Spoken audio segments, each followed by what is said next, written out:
श्रेया आज घर पे है, उसको देखने एक लड़का आ रहा है शादी के लिए। उन्हें मेरी फीलिंग्स की कोई कदर ही नहीं है। क्या? ये जो लेटर मैं लिख रहा हूँ ये आपको श्रेया तक पहुँचाना है। मेरा वो लेटर पढ़ा, तुमने जवाब नहीं दिया। कौन सा लेटर सर? यार मैंने श्रेया को वो लेटर नहीं दिया यार। तुमने मुझसे कहा कि तुमने उसे वो लेटर दे दिया? हाँ। मुंह मीठा कीजिए। इस खुशी में श्रेया और सिद्धार्थ की शादी पक्की हो गई।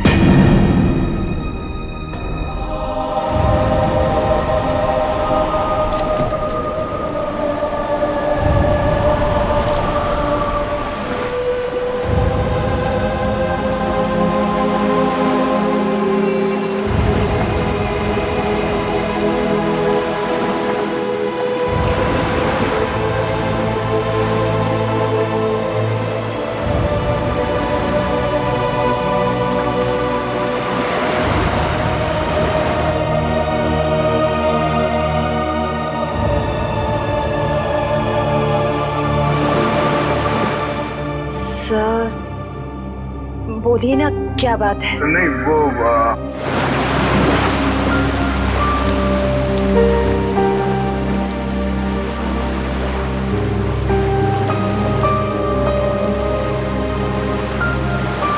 श्रेया और सिद्धार्थ की शादी पक्की हो गई।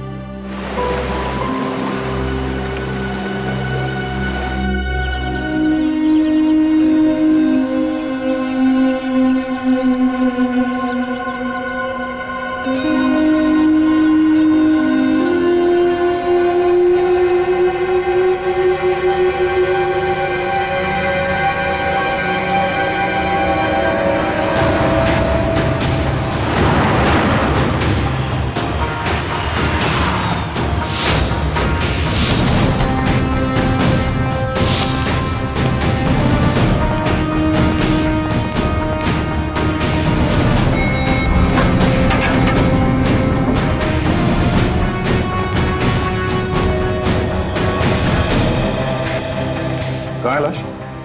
सर वो इस कैबिन में।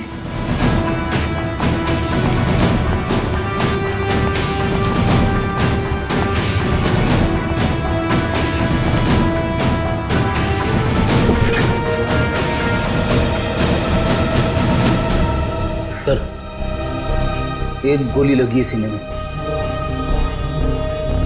देखो जरा शरीर से गोली बाहर निकलने का कोई निशान है क्या?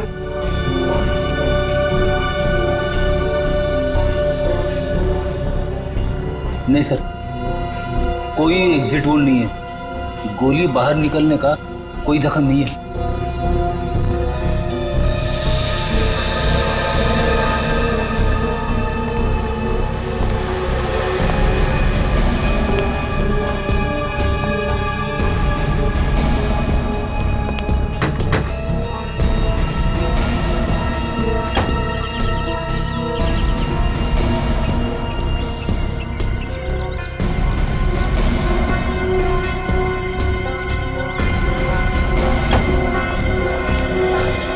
पूरी सर। लाश किधर? सर अंदर आइए सर।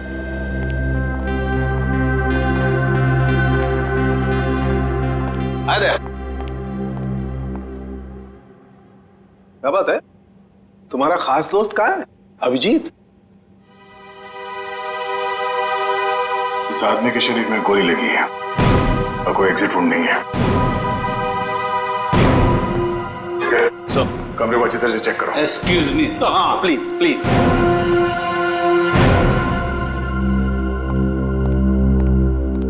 ये तारिका क्या हुआ है? ये तो एकदम उखड़ गया था। कुछ गलत तो नहीं कह दिया मैंने?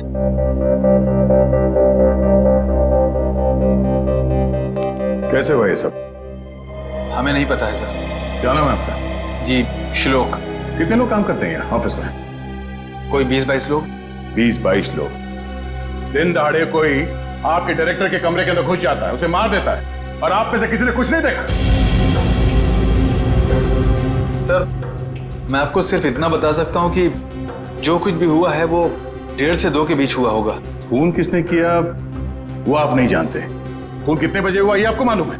हाँ सर, क्योंकि सर के केबिन का दरवाजा 1:30 से 2 के बीच अपने आप लॉक हो जाता है। क्यों लॉक हो जाता है? वो तो नहीं पता, सर ने ऐसे ही बनवाया है।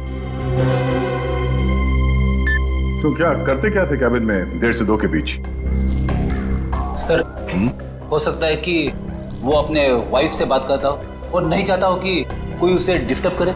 नहीं सर, सर शादीशुदा नहीं थे। तो फिर करते क्या थे वो? हाँ?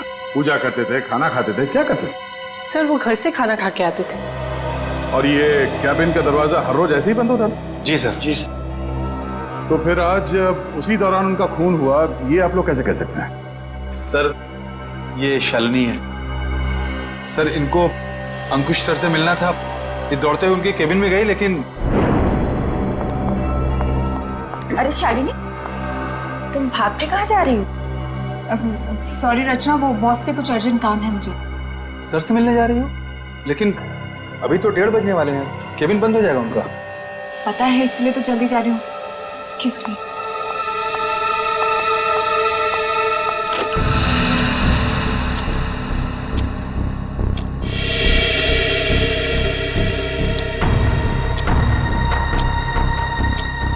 अब और आधा घंटा वेट करना पड़ेगा।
क्या हो गया बॉस को?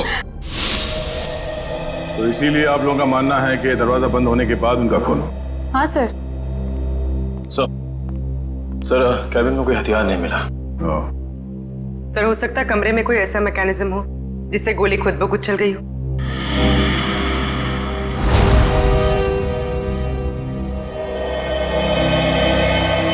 डॉक्टर साहब, ये खूनी कहाँ खड़ा होगा जब उसने गोली चलाई? ये देखो, यहाँ टेबल पर खून के छींटे पड़े हुए हैं। इसका मतलब साफ है खूनी वहां खड़ा था जब तुम खड़े हो। और ये अंकुश यहां था। सामने से खूनी ने गोली चलाई जो अंकुश के सीने में आकर के लगी, और गोली लगते ही अंकुश यहां जमीन पे गिर गया। और अगर गोली किसी मैकेनिज्म से चलाई गई है तो मैकेनिज्म इसी लाइन में होनी चाहिए। बिल्कुल। रेडी निकल, जरा देखो कोई मैकेनिज्म दिखता है क्या? मैकेनिज्म? हाँ, जिस वक्त अंकुश की मौत हुई उस वक्त ना कोई कमरे में बाहर से अंदर आया और ना कोई अंदर से बाहर गया। आप लोगों को पता है कि मौत कितने बजे हुई? हाँ, ऑफिस स्टाफ का कहना है कि दोपहर को 1:30 से 2 बजे के बीच। सही है। राइगर मोर्टिस लाश की जकड़न भी यही बता रही है।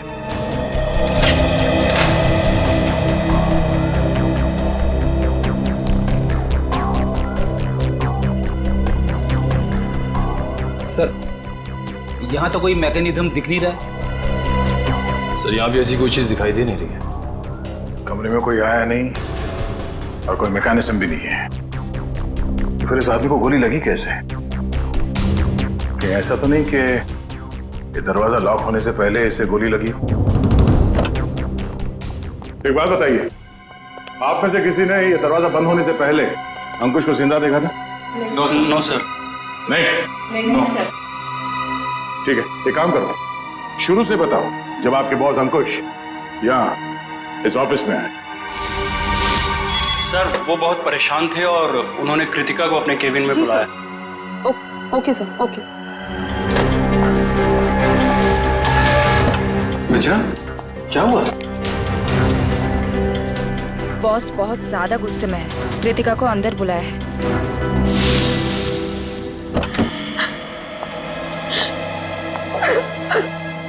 क्या हुआ कृतिका? रो क्यों रही हो? कुछ नहीं। अरे बताओ ना, रो क्यों रही हो? कुछ नहीं हुआ। अरे बताओ तो कृतिका। तो कृतिका अभी कहाँ है? ऑफिस से चली गई क्या वो? नहीं सर, उसका बैग तो यहीं है।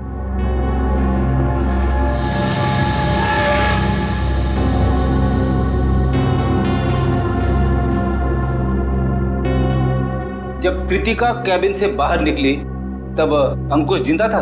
हाँ सर। उसके बाद कौन गया कैबिन के अंदर?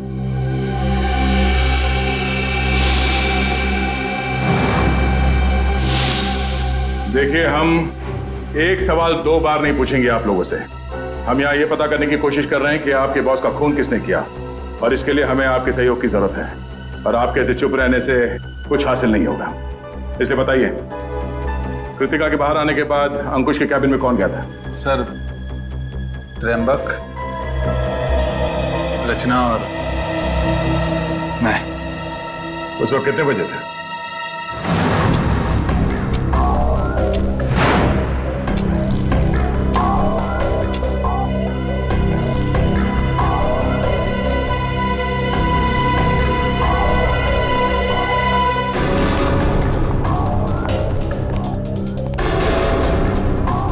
सर, क्या हुआ? आपने हमें बुलाया? ये पूछो क्या नहीं हुआ है। क्या सर, क्या नहीं हुआ? ईमानदारी नहीं हुई, वफादारी नहीं हुई। सर, हम कुछ समझे नहीं। देखो, तुम तीनों बहुत मुश्किल में हो। मुश्किल में? हाँ, मुझे ये पता चला है कि तुम तीनों में से कोई एक हमारे डिजाइन्स कॉम्पिटिटर्स को बेच रहा है। नहीं सर, हम ऐसा नहीं कर सकते। हाँ सर, मुझे तो ये भी नहीं पता कि हमारे कंपटीटर्स है कौन। मेरे पास सबूत है और मैं तुम तीनों को जेल भिजवा सकता हूं, लेकिन मैं ऐसा नहीं करूंगा। चुपचाप शाम के 5 बजे तक मुझे बता दो वो आदमी कौन है। हाँ, उसकी नौकरी तो नहीं रहेगी, लेकिन उसे मैं जेल जाने से जरूर बचा लूंगा। लेकिन सर, हम लोग। मेरे पास ज्यादा समय नहीं, जितना मैंने कहा है उतना करो। तो कोई कंपनी के सीक्रेट्स बेच रहा था? हाँ? सर, अंकुश जरूर भड़का होगा इस धोखे से। कोई भी भड़केगा। बहुत तकलीफ होती है जब उसका कोई करीबी उसे धोखा देता है।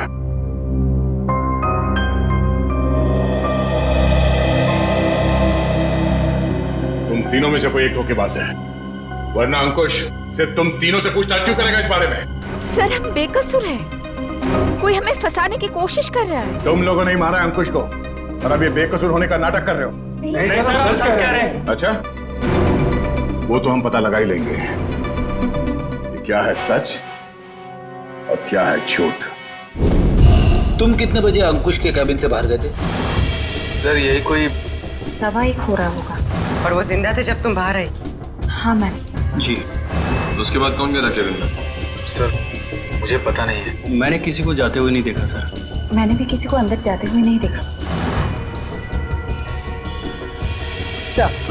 सबका जवाब एक ही है। सर, समझ में नहीं आ रहा है कौन सच बोल रहा है और कौन झूठ। सर, ये खूनी जो कोई भी है, सर इन तीनों के बाहर आने के बाद दरवाजा लॉक होने से पहले अंकुश कैबिन में घुसा होगा। और अंकुश का खून करने के बाद शालिनी के आने से पहले निकल गया होगा। खूनी कौन हो सकता है? तो कमरे के अंदर घुसा और किसी ने उसे आते जाते नहीं देखा। अंकुश के कमरे से बाहर निकलने के बाद तुम तीनों कहाँ थे? सर, हम कॉन्फ्रेंस रूम की तरफ चले गए थे ये झूठे लगे इल्जाम के बारे में बात करने के लिए। लेकिन थोड़ी देर के बाद जब हम बाहर लंच के लिए आए तो देखा शालिनी अंकुश जी के रूम की तरफ जा रही थी। 1:15 से लेके शालिनी के कमरे के बाहर आने तक किसी ने किसी को कमरे के अंदर जाते हुए देखा? सर, हमने ध्यान नहीं दिया क्योंकि कृतिका ही ये सब देखती थी। ये कृतिका है कहाँ? पता नहीं सर, बहुत टाइम से आपने उसे देखा नहीं। पुलिस देखो, जब तक कृतिका नहीं मिल जाती कुछ पता नहीं चलेगा। आप लोग सीसीटीवी कैमरा की फुटेज क्यों नहीं देखते? उसमें पता चल जाएगा। तुम कौन हो? जी मैं सुमित, कृतिका का बॉयफ्रेंड। और ये सीसीटीवी कैमरा के बारे में क्या बता रहे हो? कृतिका ने मुझे बताया था कि बॉस ने स्टाफ पे नजर रखने के लिए उसके डेस्क पे एक सीक्रेट कैमरा लगा रखा था। Secret camera?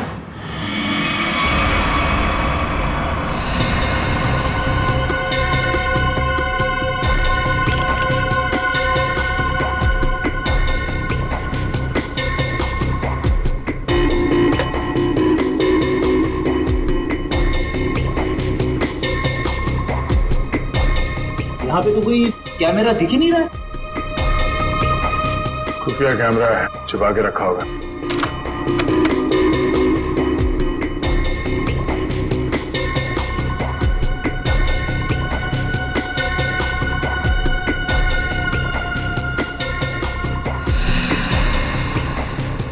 ये देखो, लाफिंग बुद्धा की आंखों में कैमरा है। निखिल, पता करो इसका रिसीवर कहाँ है।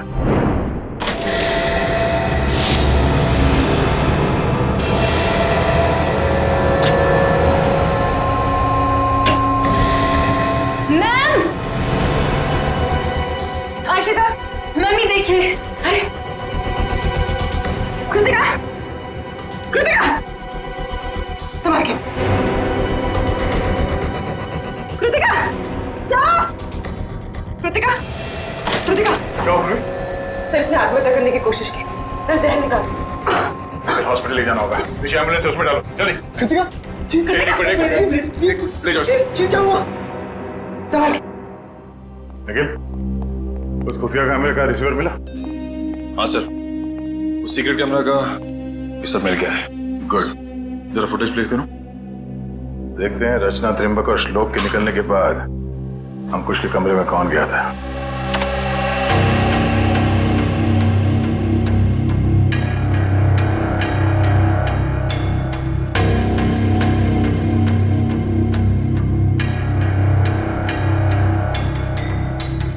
उन तीनों ने कृतिका के बारे में जो कहा था वो तो सही निकला। अब आगे देखते हैं।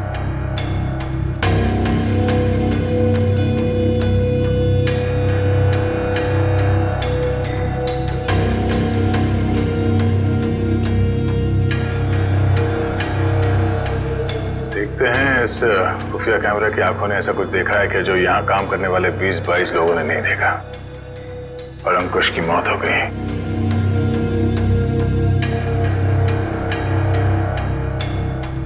एक मिनट रुको सर, ये आदमी कौन है? प्ले करो, फॉरवर्ड करो सर। बस। इसका चेहरा तो ठीक से दिख ही नहीं रहा है।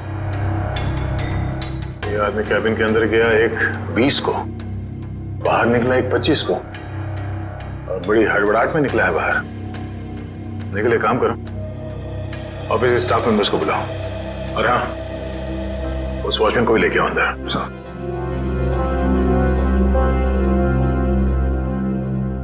आइए सर।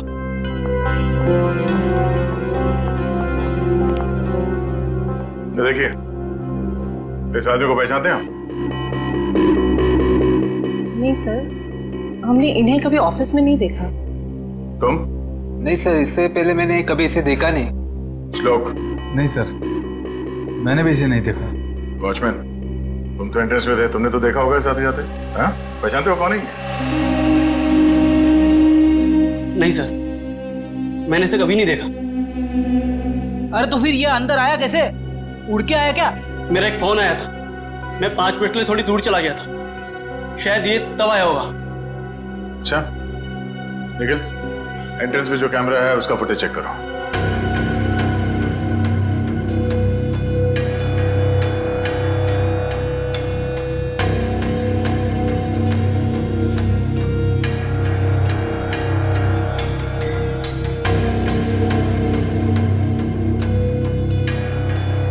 एक मिनट इस फ्रेम को फ्रीज करो। ये सुमित, कृतिका तुम्हें कुछ नहीं होगा, जल्दी चलो। आई तुम्हें कुछ नहीं होगा कृतिका, तुम ठीक हो जाओगे। संभल के।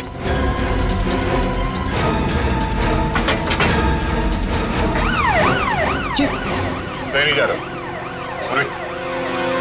ये क्या कर रहे हैं सर? कृतिका के पास मेरा रहना जरूरी है। तुम आज इस ऑफिस में से पहले भी आए थे? हाँ, कृतिका बहुत परेशान थी, उसी ने मुझे फोन करके बुलाया था। अंकुश का खून करने के लिए? ये कैसी बातें कर रहे हैं आप लोग? सच है, वही कह रहे हैं, समझे? तुम अंकुश के कैबिन में घुसे, उसका खून करके वहां से निकल गए और तुम कृतिका से मिले भी नहीं। सर ऐसा कुछ भी नहीं है, मेरी बात समझने की कोशिश कीजिए। आप लोग जैसा समझ रहे हैं ऐसा कुछ भी नहीं, मैंने किसी का खून नहीं किया है। चल अंदर चल, तेरी राम कहानी हम लोग वहीं सुनेंगे। सर मैं सच कह रहा हूँ, मैंने खून नहीं किया है। तुम्हारे गिड़गिड़ाने का कोई फायदा नहीं है, हम जानते हैं कि अंकुश का खून तुम नहीं किया है। काश सर, अगर मैंने उसका खून किया होता तो मुझे अपना गुनाह कबूल करने में खुशी होती। मैं उसे मारना चाहता था लेकिन मार नहीं पाया। तुम अंकुश को क्यों मारना चाहते थे? क्योंकि वो कृतिका को परेशान कर रहा था, उससे शादी करना चाहता था। कहता था कि अगर शादी नहीं करोगी तो उसे नौकरी से निकाल देगा। बार बार अपने एमडी होने की धमकी देता था। क्या करती बेचारी कृतिका, उसके ऊपर उसके बूढ़े माँ बाप की जिम्मेदारी थी। इसीलिए तुमने बदला ले लिया अंकुश का खून करके?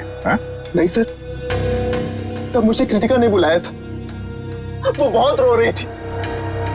अंकुश ने फिर से उसे धमकी दी थी, पर जब मैं ऑफिस पहुंचा तो मुझे वो नहीं दिखी। तब मैं जाकर अंकुश को धमकाया और वहां से बाहर चला गया।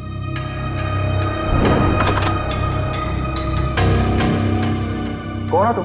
बहुत हो गया अंकुश, कृतिका से दूर रहना, वरना क्या करोगे? जान से मार दूंगा तुझे।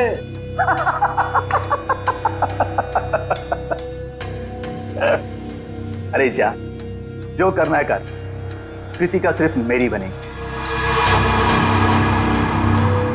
अंकुश, तू यहां से निकल रहा है या मैं सिक्योरिटी को बुलाऊं? आउट। अभी तो जा रहा हूं लेकिन बहुत जल्द लौटूंगा, और तब तुझे मुझसे बचाने के लिए कोई नहीं रहेगा, कोई नहीं रहेगा।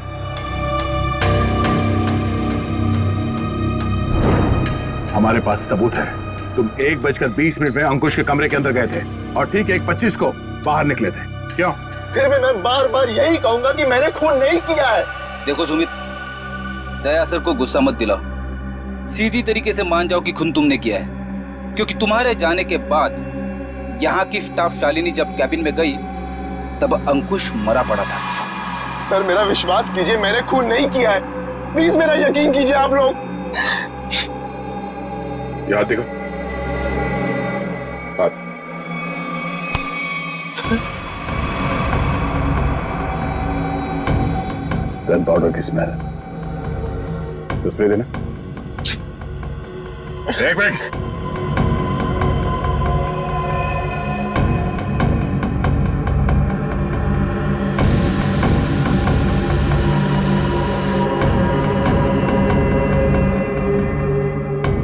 तुम्हारी उंगलियों पे गन पाउडर है, इसका मतलब है हाल ही में तुमने गोली चलाई है। नहीं सर, अंकुश का खून तुम नहीं किया है। मैंने गोली नहीं चलाई सर। तो फिर ये गन पाउडर तुम्हारी उंगलियों पे कैसे आया? सर प्लीज सर, मेरा विश्वास। गन पाउडर कैसे आया तुम्हारे हाथ पे? सर वो मेरे पास मेरी अपनी गन, उससे गलती से चल गई थी जब मैं आज अपने घर पर था। तुम्हारे पास अपनी गन है? लाइसेंस है? हाँ? नहीं। तो गैर कानूनी तरीके से गन रखी थी तुमने? हाँ? सिर्फ और सिर्फ अंकुश को मारने के लिए। अगर आज उससे कोई नहीं मारता तो मैं शायद उसे जरूर मार देता। तो गन कहाँ रखी है तुमने? बाहर फ्लावर पॉट में। गन को बाहर क्यों छोड़ा तूने? हाँ? क्योंकि कृतिका ने मुझे कसम दी थी कि मैं अपने साथ गन अंदर लेकर ना आऊं, वरना गुस्से में मैं कहीं उसके बॉस को मार ना दूं, इसलिए बाहर छोड़ दी। चल दिखा वो गन कहाँ है।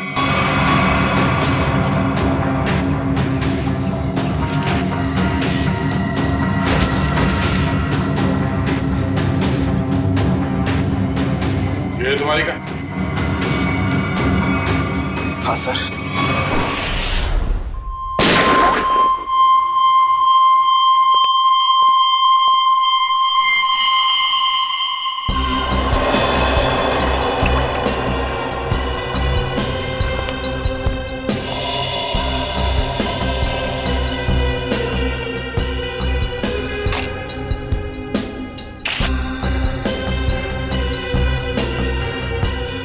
मेरी समझ में नहीं आ रहा है कि आप लोग मेरी गन को चेक क्यों कर रहे हैं, जबकि मैं इसे ऑफिस में लेकर गया ही नहीं था। दोनों बार प्लांट में ही छिपा दिया था।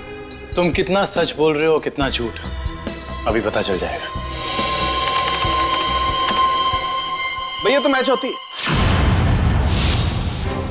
ये गोली और अंकुश के शरीर में जो गोली मिली है वो गोली, दोनों मैच होती है। इसका मतलब साफ है अंकुश को इसी गन से गोली मारी गई है। अब बोलो, तो तुमने दोनों बार ये गन ऑफिस के बाहर वाले गमले में छुपा दी थी? सर मैं आपसे बार बार कह रहा हूं कि मैंने अंकुश को नहीं मारा। जब मैं उसके कैबिन से बाहर निकल रहा था तो वो जिंदा था। जरूर मुझे कोई फंसाने की कोशिश कर रहा है। तो मतलब तुम्हारी गन अपने आप गमले से बाहर आई, अंकुश जी को गोली मारी और फिर आके गमले में छुप गई। और ये कहानी है सर? अरे मैं कोई कहानी नहीं बना रहा हूं, मेरा विश्वास कीजिए। एक सेकंड, कॉल। क्या? हाँ, मुझे याद आ गया। जैसे ही मैं अंकुश के कैबिन से बाहर निकल रहा था उसके मोबाइल पर एक कॉल आया था। और उसने वो कॉल रिसीव किया था? हाँ।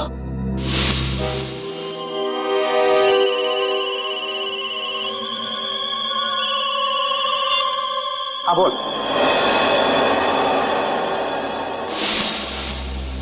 पंकज, अंकुश का मोबाइल चेक करो। सर, अगर अंकुश ने ये कॉल रिसीव किया है तो शायद वो तुम्हारे निर्दोष होने का सबूत हो।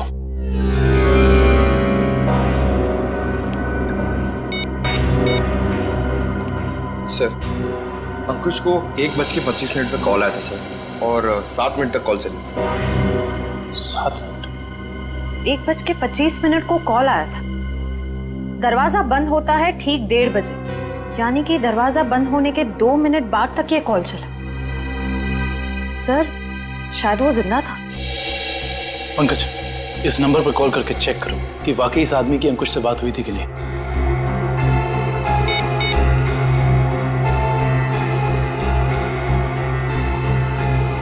अंकुश नहीं, मैं सीआईडी ऑफिसर पंकज बोल रहा हूँ। अच्छा एक बात बताइए, आपने आज अंकुश को फोन कॉल किया था? आपकी बात हुई थी उससे? अच्छा, लगभग कितने मिनट तक बात हुई थी? 5 से 7 मिनट। अच्छा ठीक है, थैंक यू वेरी मच। नहीं कोई टेंशन। सर, 7 मिनट तक बात हुई थी सर। देखा सर, मैं सच कह रहा हूं, मैंने अंकुश को नहीं मारा है। इसका मतलब सुमित खूनी नहीं है, तो फिर खूनी कौन है? कहीं खूनी पहले से ही तो कैबिन में छुपकर नहीं बैठा था और दरवाजा लॉक होते ही उसने अंकुश को गोली मार दी और फिर वहां बैठकर इंतजार कर रहा था। और जब 2 बजे बाकी का सारा स्टाफ अंदर आया कैबिन में अंकुश की लाश देखने, तो मौका देखकर वो भी उनके साथ निकल गया।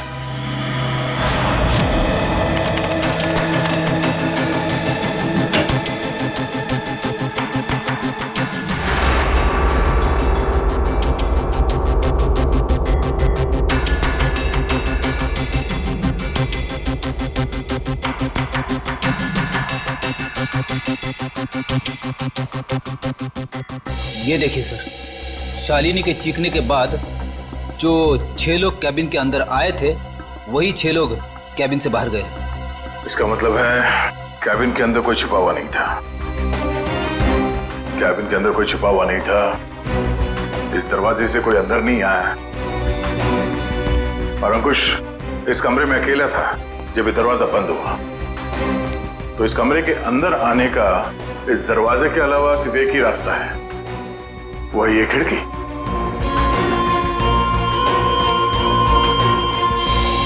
मगर जब हम लोग इस कमरे के अंदर आए तो ये खिड़की अंदर से बंद थी।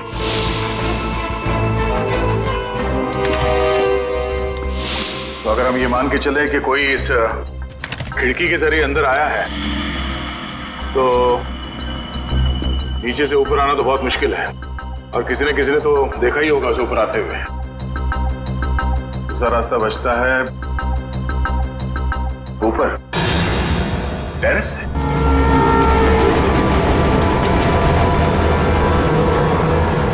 जरा देखो आसपास, अगर वो खूनी अंकुश के कैबिन में यहाँ टेरेस से गया तो उसने रस्सी या हार्नेस का इस्तेमाल किया होगा, और अगर ऐसा है तो यहाँ लेज पे कोई ना कोई निशान जरूर होना चाहिए। इसे चेक करो।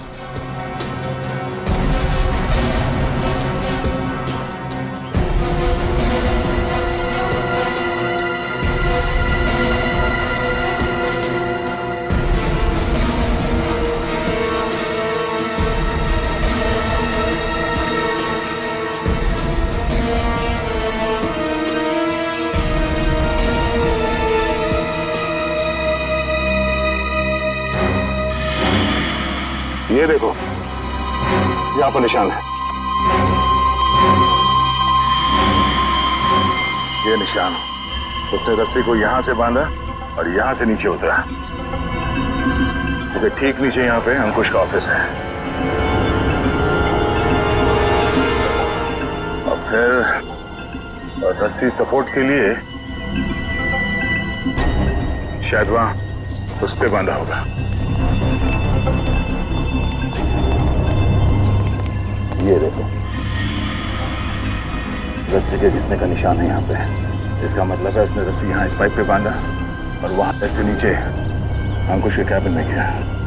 कमाल है सर, खूनी इतना कुछ करता रहा लेकिन किसी ने उसे देखा तक नहीं। खूनी ने जिस तरीके से मेहनत की है खून करने के लिए, उससे तो साफ साफ दिख रहा है सर, उसके दिल में कितनी नफरत भरी पड़ी थी अंकुश के लिए। ये पता करना पड़ेगा कि वो है कौन जिसे अंकुश से इतनी नफरत थी, और उसे ये भी पता था कि अंकुश के कैबिन का दरवाजा 1:30 से 2 बजे के बीच बंद होता है। तो ना हो ये कोई ऑफिस का ही आदमी है।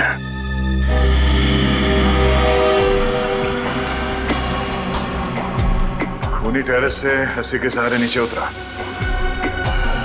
और फिर खिड़की के रास्ते कैबिन में आया। लेकिन आपने तो चेक किया था, खिड़की अंदर से बंद थी, जिसका बाहर से खुलना नामुमकिन था। एग्जैक्टली फ्रेडी, इसका मतलब है खून होने से पहले खूनी ने या उसका साथ देने वाला कोई ना कोई इस ऑफिस में था, जिसने छुपके से ये लैच, खिड़की का लैच खोल दिया ताकि इसे बाहर से खोल सके।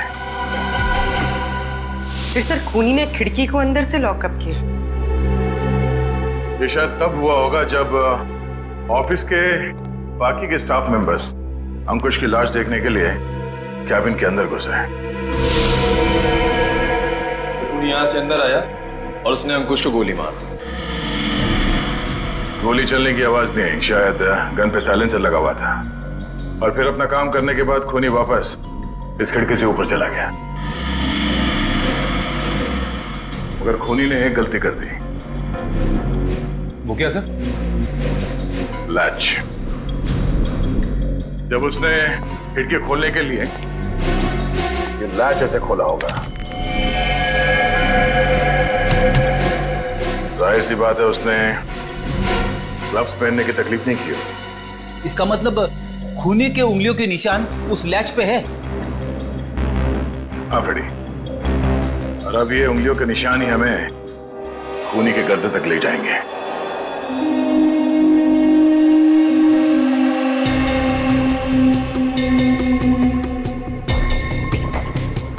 सर आप लोग हम पर शक कर रहे हैं? हाँ, क्योंकि खूनी आप लोगों में से कोई है। ये क्या कह रहे हैं आप सर? सही कह रहे हैं, थोड़ा इंतजार करो। उस खिड़की के लैच पे जो उंगलियों के निशान मिले हैं, अगर वो आप में से किसी के फिंगरप्रिंट्स के साथ मैच होते हैं तो पता चल जाएगा कि अंकुश का खूनी कौन है।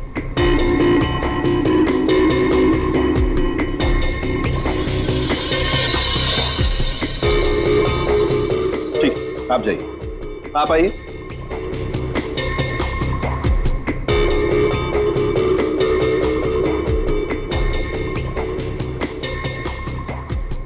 ठीक, जाइए। दया, इन सब लोगों के फिंगरप्रिंट्स तो ले लिए, अब जरा इन्हें मैच करके देखते हैं।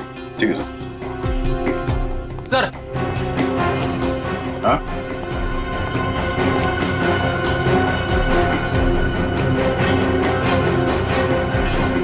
खूनी ने टेरेस से नीचे उतरने के लिए जिस रस्सी का इस्तेमाल किया था वो रस्सी कहीं मिल नहीं रही है।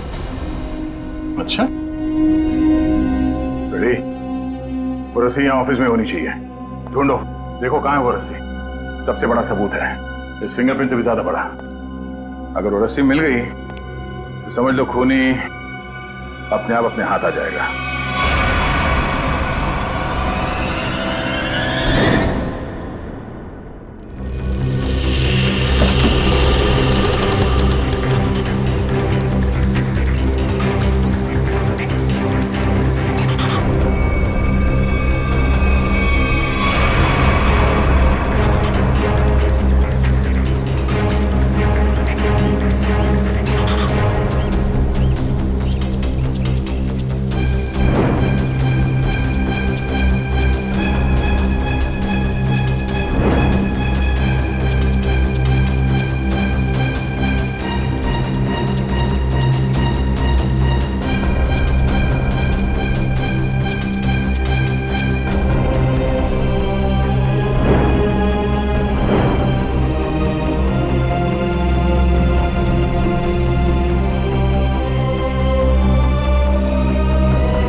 सॉरी भाई दया।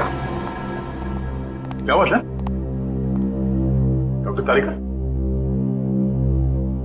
केबिन में मिले फिंगरप्रिंट्स इनमें से किसी से मैच नहीं हो रहे।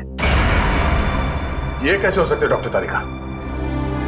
इनमें से किसी न किसी के उंगलियों के निशान मैच होने चाहिए थे। आप लोगों से कोई गलती हो गई होगी। नहीं यार दया, ऐसा नहीं है, हमसे कोई गलती नहीं। हो सकता है दया इनमें से कोई खूनी नहीं होगा, तो खूनी नहीं होगा तो फिंगरप्रिंट्स कैसे मैच होंगे? हो सकता है इस बार गलती आप लोगों से होगी। नहीं, मैं सही हूं और मैं साबित भी कर सकता हूं। खूनी इन्हीं में से कोई है और वो खुद ब खुद सामने आएगा। सामने आ जाएगा मतलब तुम्हारे सामने आकर के खड़ा हो जाएगा, कहेगा लीजिए दया जी मैंने खून किया, मुझे हथकड़ी पहना दीजिए। यार बात कर। डॉक्टर साहब इस बार ऐसा ही कुछ होगा। डॉक्टर साहब ने आप लोगों के हाथ पे एक केमिकल लगाया था। वो केमिकल रिएक्ट करेगा और वो केमिकल तब रिएक्ट करेगा जब आप में से जो खूनी है वो ऊपर टेरेस पे जाके पानी के टैंक के अंदर से वो रस्सी निकालेगा। वो रस्सी हमें तब मिल गई थी जब पहली बार हम लोग छत पे गए थे।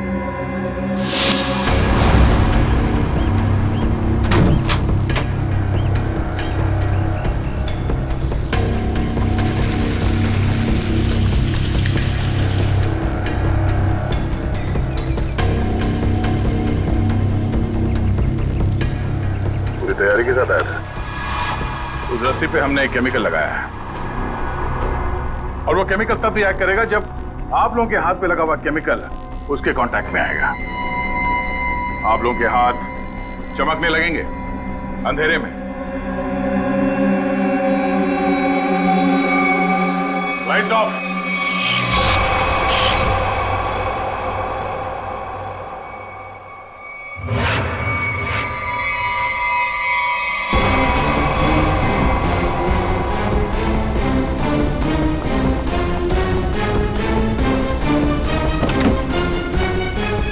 बस बहुत भाग लिया, अब और नहीं।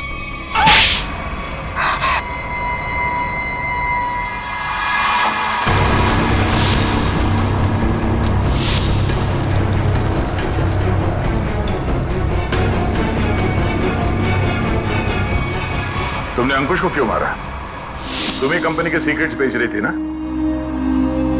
और जब अंकुश तुम तीनों से पूछताछ कर रहा था तुम जानती थी कि तुम्हें उससे छुटकारा पाना है? हाँ, मैं बहुत पहले से ही जानती थी कि मैं पकड़ी जा सकती, इसलिए मैंने प्लान बना के रखा था कि जब भी मौका मिलेगा मैं अंकुश को मार दूंगी। तो तुमने अपने प्लान में सुमित को कैसे फंसाया और क्यों फंसाया? उसने क्या बिगाड़ा था तुम्हारा? मेरी सबसे अच्छी सहेली को मुझसे दूर कर दिया था। मैं और कृतिका अच्छे दोस्त हुआ करते थे, लेकिन जब से सुमित उसकी जिंदगी में आया था तब से कृतिका उसकी बातें करती रहती थी। सुमित ऐसा है, सुमित वैसा है, सुमित ने ये किया, सुमित ने वो किया, सुमित सुमित सुमित। इस सुमित से मुझे नफरत होने लगी थी। दिन रात उसके साथ फोन पे लगी रहती थी। इस सुमित के चक्कर में वो मुझे भूल गई थी। और आज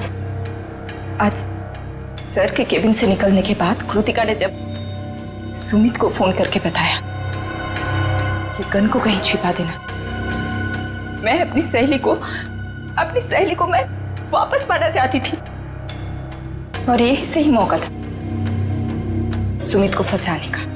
इसलिए तुमने अंकुश को मारने के बाद अपनी गन सुमित के गन के साथ बदल दी और अंकुश के शरीर पे जो गोली मिली वो उस गन के साथ मैच हो गई, जिसकी वजह से सुमित फंस गया।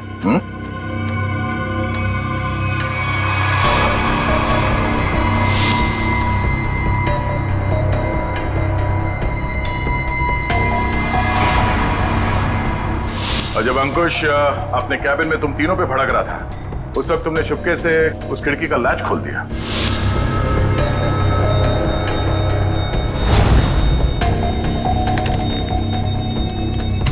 और तुमने मौका पाके विंडो का लैच तब लॉक किया जब सब अंकुश की डेड बॉडी देख रहे थे, है ना?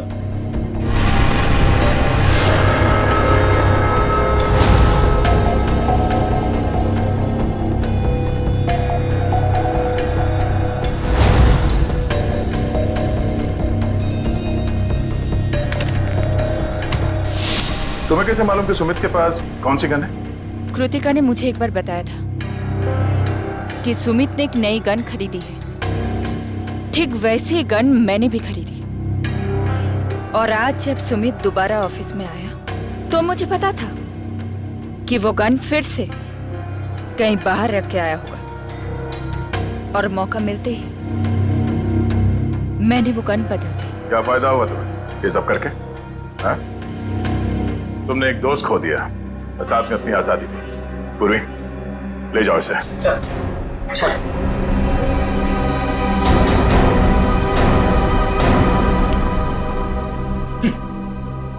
लोग भी दोस्ती में क्या क्या करते हैं सर। हाँ फ्रेडी, कुछ तो पीठ पे छुरा घोंपते हैं।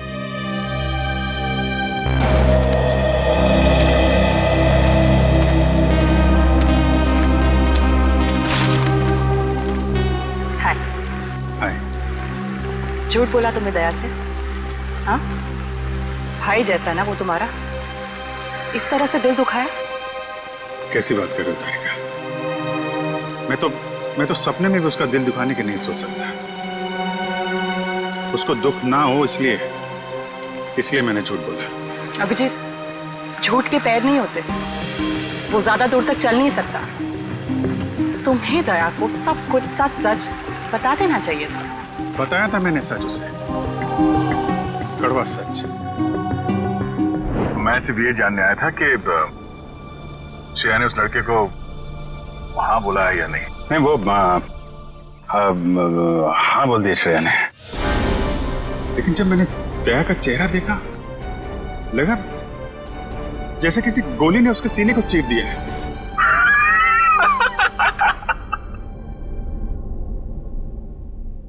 अरे यार, क्या लड़का है नहीं, तबीयत खराब हो गई उसकी।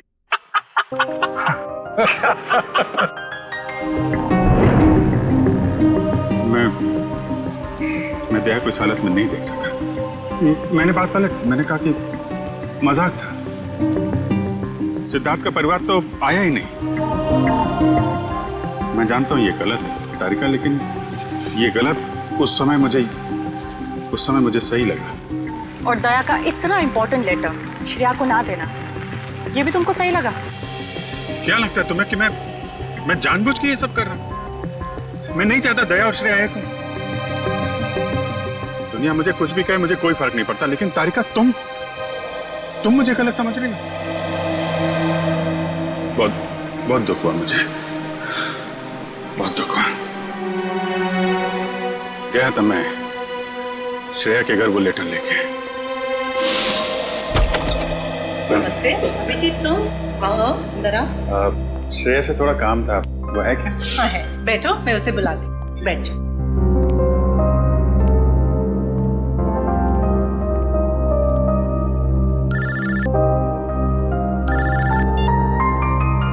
अरे भाई तुम्हारा ही काम करने आया हूं यार। अरे भूल कैसे सकता हूं, लेटर है मेरे पास, अभी दिया नहीं है। जैसे ही श्रेया आती है ये लेटर उसके हवाले कर दूंगा। हैं? अरे यार थोड़ा तो सब्र रखो यार। हाँ मैं करता हूँ। नमस्ते अंकल। अभिजीत, मैं तुम्हारे हाथ जोड़ता हूँ, तुम दया का कोई भी लेटर श्रेया को नहीं दोगे। लेकिन दया और श्रेया तो... मैं जानता हूँ दया और श्रेया कुछ कहते नहीं, लेकिन वो एक दूसरे के काफी करीब हैं। मगर मैं अब नहीं चाहता हूँ कि श्रेया अपना फैसला बदले। ये तो दोनों के साथ ज्यादती होगी। आप अभिजीत, मैं मजबूर हूँ। मैंने पिछले साल सिद्धार्थ के पिता से एक बड़ी रकम उधार ली थी, जो मेरे अलावा मेरे घर में कोई नहीं जानता। और अगर श्रेया ने इस शादी से इनकार किया तो वो लोग सारे पैसे वापस मांग सकते हैं, जो मैं अभी देने की स्थिति में नहीं हूँ। लेकिन अंकल ये तो श्रेया की जिंदगी का सवाल है। तो मैं क्या करूं? इतने पैसे कहां से लाऊं? श्रेया की मां को हार्ट प्रॉब्लम है। तुम लोगों की जरा सी गलती हमें प्रॉब्लम में डाल सकती है। देखिए अगर सिर्फ पैसे की बात है तो हम लोग मिलकर कोशिश कर सकते हैं। पैसा तो... नहीं, वो बात नहीं है। पैसे का इंतजाम हो चुका है, बस 1-1.5 महीने की बात।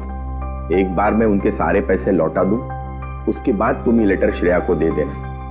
लेकिन तब तक ये बात हम दोनों के बीच ही रहनी चाहिए, प्लीज। ये आपने बड़ी मुश्किल में डाल दिया। दया से कोई बात छुपाना इतना आसान नहीं है। अब ये बात ना मैं श्रेया को बता सकता हूँ और ना दया को। दया तो इस बारे में कुछ नहीं जानता। वो तो तुम्हें गलत समझ रहा है। इनफैक्ट नफरत करने लगा है तुमसे। जानता हूँ वक्त ने गलतफहमी पैदा कर दी है, लेकिन ये भी जानता हूँ कि सही वक्त आने पर सब ठीक भी हो जाए।